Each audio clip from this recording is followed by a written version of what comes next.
सभी का इतिहास की कक्षा में स्वागत है। आज का हमारा विषय है मौर्यकालीन अर्थव्यवस्था।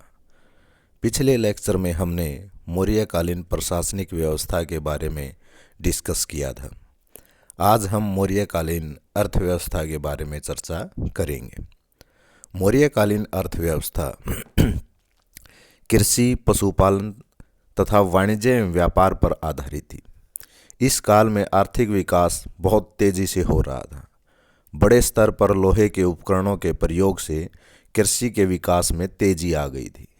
नए नए नगरों का विकास हुआ। इन नगरों में शिल्पकारों की अनेक जातियों का विकास हुआ। लेकिन सबसे महत्वपूर्ण व्यापारी वर्ग का उदय होता है, जिसने नगरों में गिल्ड या श्रेणी संगठन अपने बना लिए थे। मौर्यकालीन अर्थव्यवस्था की महत्वपूर्ण दो विशेषताएं हैं। पहली है, अर्थव्यवस्था पर राज्य द्वारा प्रत्यक्ष नियंत्रण था कि भाई जितनी भी अर्थव्यवस्था है, सारी व्यवस्था पर जो राज्य है उसका पूर्ण तरह से प्रत्यक्ष नियंत्रण था। दूसरा है, विभिन्न आर्थिक स्रोतों से राजस्व का संग्रहण। जितने भी विभिन्न आर्थिक स्रोत हैं उनसे राजस्व का संग्रहण किया जा रहा था। उसके बाद मौर्यकालीन अर्थव्यवस्था के तीन आधार स्तंभ हैं कि भाई जो मौर्यकालीन अर्थव्यवस्था है मुख्यतः तीन चीज़ों पर टिकी हुई थी: कृषि के ऊपर, पशुपालन के ऊपर, व्यापार वाणिज्य एवं उद्योग के ऊपर। इन तीनों को सम्मिलित रूप से वार्ता कहा गया है। कौटिल्य ने अपने अर्थशास्त्र में भी इनका वर्णन किया है। इसके बाद आता है कि कृषि कैसी थी। मौर्यकालीन साम्राज्य में कृषि की व्यवस्था कैसी थी। कृषि मौर्यकालीन अर्थव्यवस्था का मूल था। कौटिल्य ने कृषि को सबसे अच्छा उद्योग माना है, सबसे उत्तम उद्योग माना है। मौर्यकालीन समाज में सबसे अधिक जनसंख्या कृषक वर्ग की होती थी। आज भी जैसे हमारे समाज में अधिकतर जनसंख्या वो खेती बाड़ी से ही अपना जीवन निर्वाह करती है। मैग्स्थनीज ने लिखा है कि यहाँ पर वर्ष में 2 बार बारिश होती थी। 2 बार वर्षा होने के कारण किसान वर्ष में 2 फसलें उत्पन्न करते थे। लेकिन कौटिल्य ने अपने अर्थशास्त्र में वर्ष में 3 फसलों के उत्पादन का उल्लेख किया है। कृषि पर भूमि दासों और कैदियों द्वारा जुताई बुआई के प्रमाण हमें मिलते हैं और अर्थशास्त्र में चावल को सबसे महत्वपूर्ण सर्वोत्तम फसल माना है तथा ईख को सबसे निष्कृष्टतम, सबसे निम्न फसल माना गया है। अब सवाल आता है कि भाई भूमि पर स्वामित्व किसका था, राजा का या जनता का। तो मैग्स्थनीज, एरियन, डियोडोरस जो विदेशी यात्री हैं उन्होंने संपूर्ण भूमि को स्वामी का सम्राट बता। संपूर्ण भूमि का जो स्वामित्व है वो कौन था? सम्राट था। लेकिन वास्तव में भूमि पर अधिकार राजा और कृषक दोनों का ही था। कुछ भूमि सरकार के अधीन थी और कुछ भूमि कृषकों के अधीन थी। भूमि के स्वामित्व के आधार पर हम भूमि को स्वामित्व के आधार पर 2 भागों में बांट सकते हैं। राजकीय भूमि। राजकीय भूमि तथा इससे प्राप्त आय को सीता कहा जाता था। राजकीय भूमि का जो अध्यक्ष है वो भी सीताध्यक्ष कहलाता था। राजकीय भूमि के रख रखाव, उससे कितना भू राजस्व एकत्रित होता है, कहाँ कहाँ पर है, ये सारी जानकारी सीताध्यक्ष रखता था।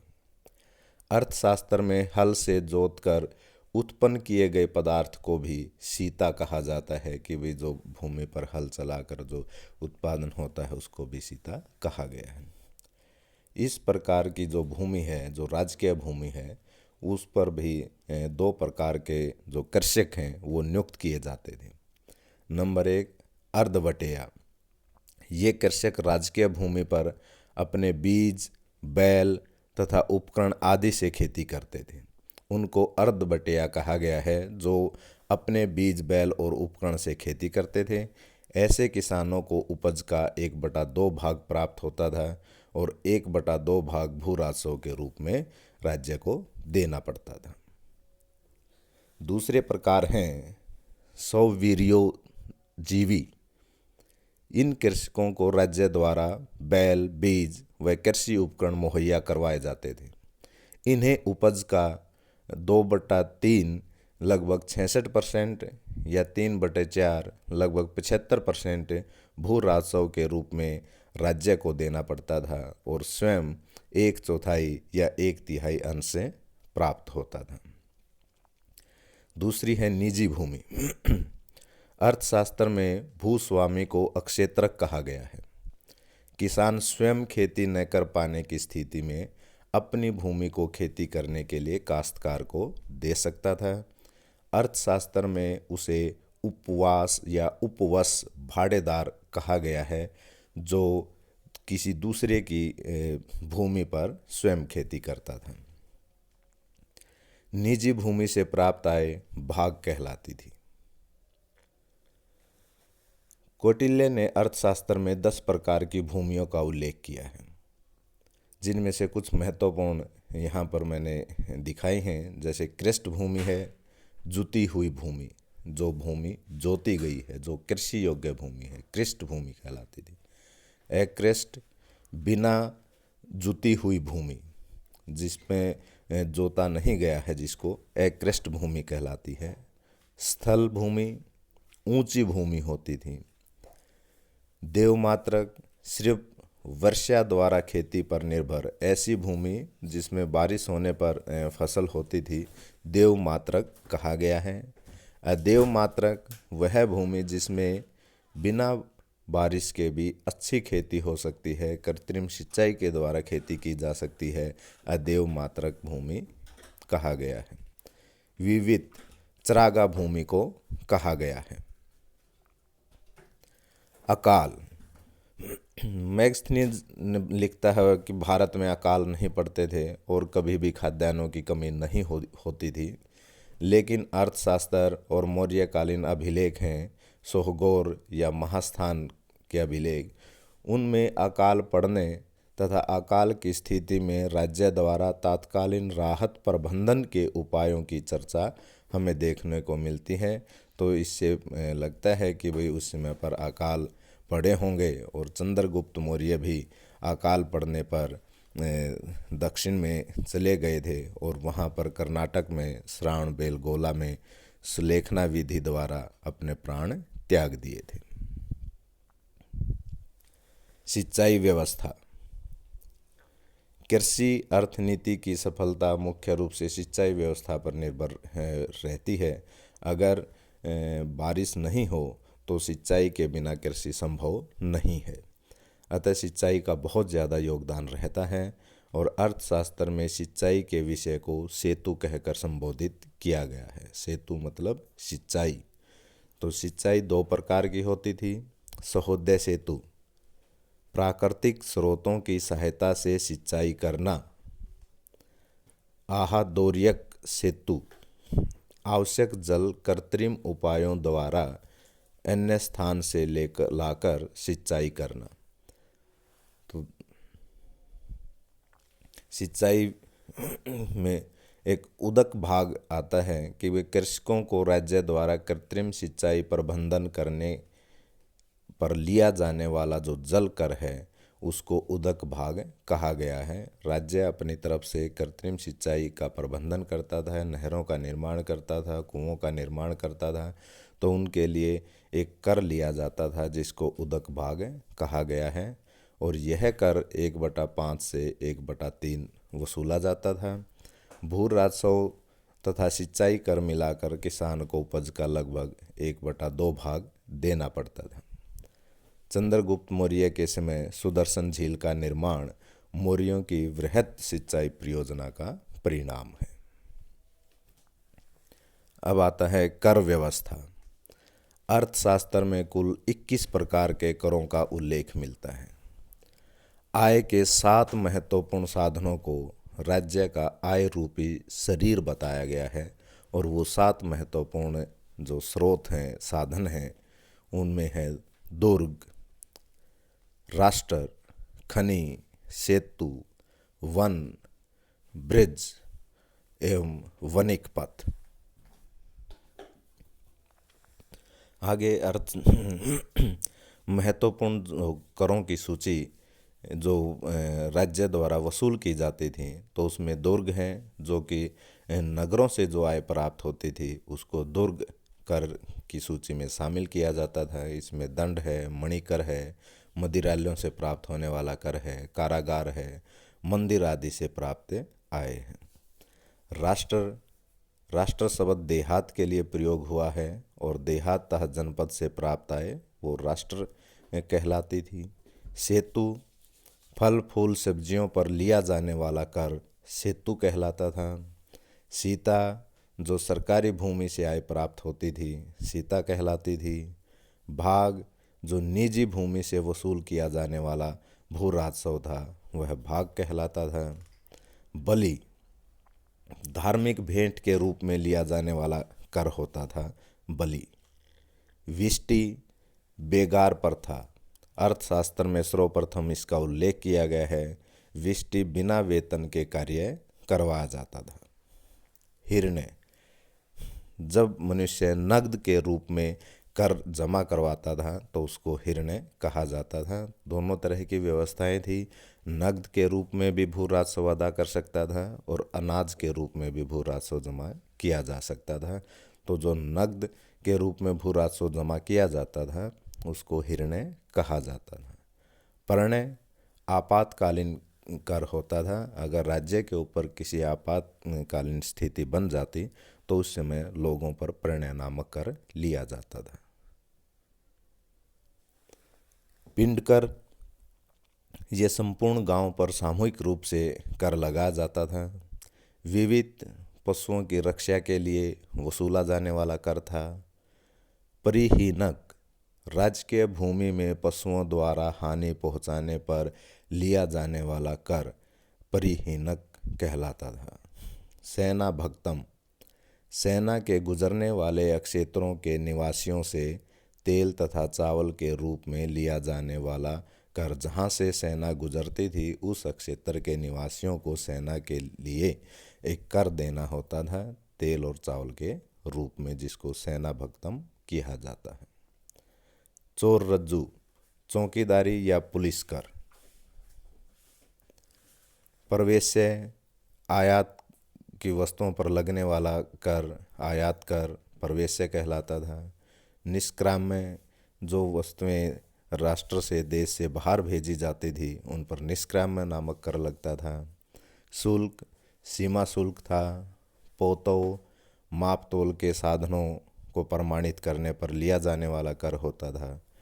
तरदे, पुल पार करने पर लगने वाला कर था तरदे। मूसिका, प्लेग फैलने पर यह कर लगाया जाता था। तो इस तरह से आप देखेंगे कि करों की बहुत विस्तृत सूची मौर्य काल में हमें देखने को मिलती है। अब आता है कि मौर्य काल में शिल्प व उद्योग धंधे कैसे थे।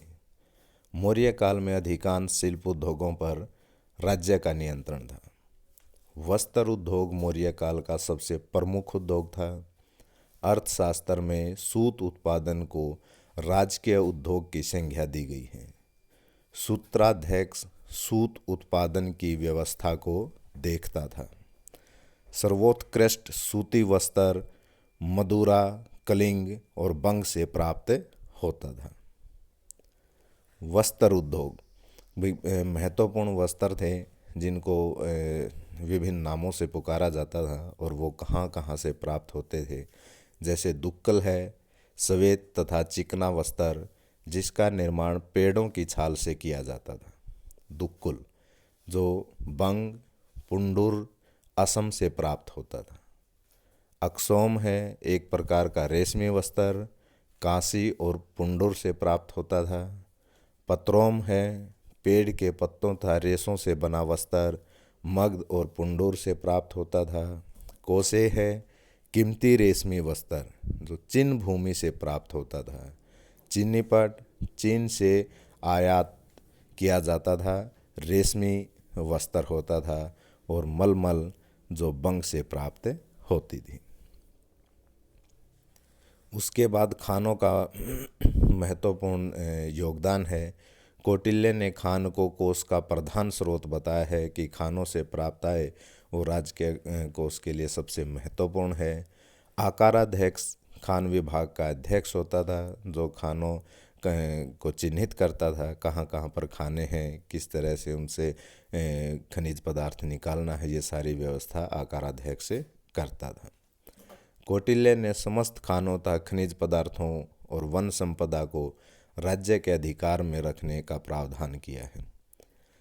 खाने दो प्रकार की होती थी। समुद्री खाने, समुद्र से हमें जो सीप, मोती, मूंगे प्राप्त होते हैं तो वो सारी समुद्री खानों के अंतर्गत आते हैं। भूमिगत खाने, जो हमें भूमि के अंदर से जो खनिज पदार्थ प्राप्त होते हैं वो भूमिगत खानों के अंतर्गत आते हैं। मौर्य काल में मोतियों का बहुत बड़े पैमाने पर उत्पादन होता था और मोतियों का नाम उनके स्थान के नाम पर ही होता था। जैसे ताम्रपर्णिक, यह मोती पांड्य देश से मंगवाया जाता था। कोले, जो सिंघल द्वीप से मंगाया जाता था। चरणे, जो केरल देश में पाया जाता था। महेंद्र, जो महेंद्र पर्वत पर पाया जाता था। कार्दमिक, फारस की खाड़ी में कदरमा नदी से जो निकाला जाता था। हेमवत, हिमालय पर्वत से निकाला जाता था। तो इस तरह से विभिन्न प्रकार के मोतियों का जिक्र अर्थशास्त्र में हमें मिलता है और उनका नामकरण उनके प्राप्त स्थानों के अनुसार किया गया है। वन संपदा, वन संपदा भी राजकीय संपत्ति होती थी और वनों के अधिकारी को कुपाध्यक्ष कहा गया है। वन दो प्रकार के होते थे। हस्ती वन, जहाँ से हाथी प्राप्त किए जाते थे। द्रव्य वन, जहाँ से खनिज पदार्थ जैसे लोहा, तांबा, लकड़ी इत्यादि प्राप्त किए जाते थे। व्यापार एवं वाणिज्य, मौर्यकालीन अर्थव्यवस्था के 3 स्तंभों में एक स्तंभ व्यापार और वाणिज्य भी था। मुद्रा राक्षस में लिखा है कि चाणक्य ने चंदन दास को राज्य के सब नगरों का प्रधान व्यापारी नियुक्त किया गया था। मौर्य सम्राटों ने सड़कों का निर्माण करके एकात्म शासन व्यवस्था की स्थापना कर भारतीय उपमहाद्वीप में व्यापार को प्रोत्साहन करने का कार्य किया है। राष्ट्रीय अर्थव्यवस्था विकसित की गई है। व्यापार स्थल और जल मार्ग दोनों से होता था और जो महत्वपूर्ण बंदरगाहें हैं, भृगुकच्छ है, सोपारा है, बारबेरिकम है, ताम्रलिप्ति है, मुजीरिस है, महत्वपूर्ण बंदरगाहें होती थी। कुछ स्थल मार्गों का जिक्र भी किया गया है, जिसमें से महत्वपूर्ण 4 स्थल मार्ग थे। राजपथ, जो पाटलिपुत्र से तक्षशिला तक जाता था, इसकी लंबाई 1300 मील थी। उत्तरी पथ, यह मार्ग वैशाली से पेशावर तक जाता था। दक्षिणी पथ, दक्षिण में प्रतिष्ठान से उत्तर में श्रावस्ती तक। और दक्षिण पूर्वी मार्ग, यह मार्ग पाटलिपुत्र से प्रतिष्ठान तक जाता था।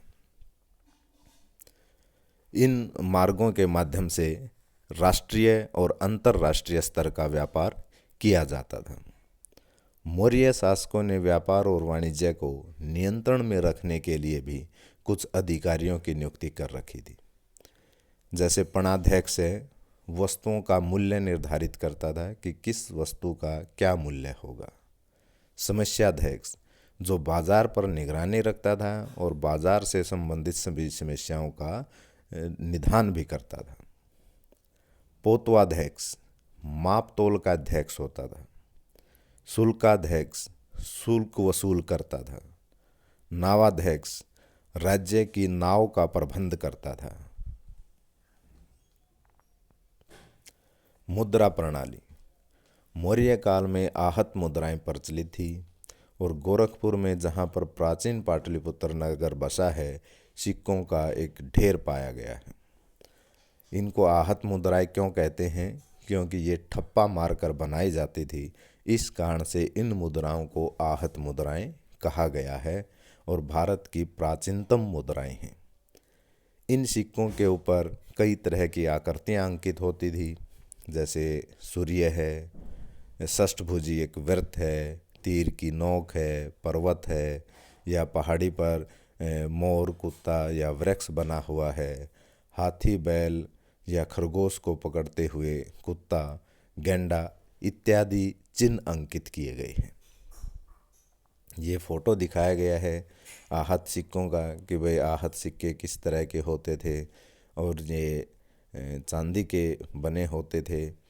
इसमें जैसे सूर्य दिखाया गया है, पर्वत के ऊपर कुत्ता दिखाया गया है, बैल है, तो इस तरह के विभिन्न चिन्ह इनके ऊपर बने होते थे। चांदी के सिक्के कर्षापर्ण, पाण और धरण कहलाते थे। सोने के सिक्के को सुवर्ण या पाद कहा जाता था और एक सुवर्ण 4 पाद के बराबर होता था। तांबे का सिक्का मास्क, कांकणी तथा अर्ध कांकणी कहा जाता था। कात्यायन और पतंजलि ने भी कांकणी और अर्ध कांकणी का उल्लेख किया है। अर्थशास्त्र में सिक्के के रूप के लिए रूप शब्द का प्रयोग किया गया है। सिक्के को उसमें क्या कहा जाता था? रूप कहा जाता था। और मुद्रा शास्त्र के प्राचीन जो ग्रंथ है उसका नाम भी रूप शास्त्र है, जो कि सिक्कों का शास्त्र है, रूप शास्त्र। अंत में हम कह सकते हैं कि मौर्य काल में कृषि, व्यापार व उद्योग उन्नत अवस्था में थे। राज्य का इन सभी आर्थिक गतिविधियों पर पूर्ण नियंत्रण था। एक सुव्यवस्थित कर प्रणाली से राज्य को एक निश्चित और स्थायी आय होती थी और यह अर्थव्यवस्था विस्तारशील अर्थव्यवस्था थी। Thank you all of you.